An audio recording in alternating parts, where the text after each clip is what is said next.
Welcome back to section 11.3, day 2, writing equations of hyperbolas. We're going to take a look at examples 1, 2, and 3 in this first video. To start with, take a look at example 1. You notice it opens up and down. That immediately draws our attention to this equation. Y squared is your primary, so it goes first. We need to find a value of a and b. If you take a look at the details, a is the distance to each vertex. That distance is 12. So we now know a squared. All that's left in our equation is to find b squared. And to do that, we're going to need to know c. And c, remember, is the distance to the foci. Well, that's 13. So I'm going to use my c squared equals a squared plus b squared. So 169 is equal to 144 plus b squared. 25 ends up equaling b squared. We don't have to do anything else. Equation number 1 done. In our second equation, zoom in a little bit, we do have our value of a is 2 root 3. So a squared is equal to 12. 2 times 2 is 4 times square root of 3 squared is 3. So 4 times 3 is 12.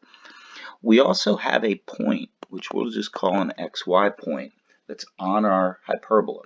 We're going to need that at some point, and here we go. So if I take my equation of a sideways hyperbola and I start filling in, I'm going to use that x of 4 and I'm going to square it. A squared is 12, so y squared is 4 squared over b squared. So I have 16/12 minus 16 over b squared equals 1. If I subtract that 16/12, I get negative 16 over b squared is equal to 4/3. Just did some simplification. Whoops. Is equal to, my bad on that, negative 1/3. If I cross multiply, negative b squared is equal to negative 48. B squared is equal to 48. We now have what we need. My equation then becomes let's try that again. Equation now has our a squared of 12, so x squared over 12 minus y squared over 48 equals 1.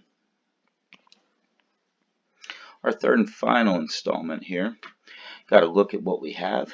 We do have an a value, which is 3, the distance from the center to our vertex.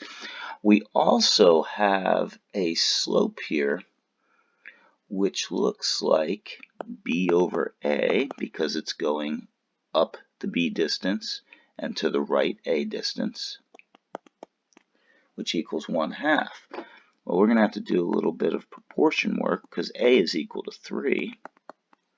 I cross multiply, 2b is equal to 3, and b is equal to 3/2. We now have our a, we have our b.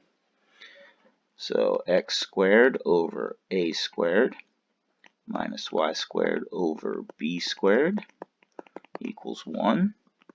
So x squared over 9 minus y squared over 9/4. Clear your complex fraction by multiplying by the reciprocal.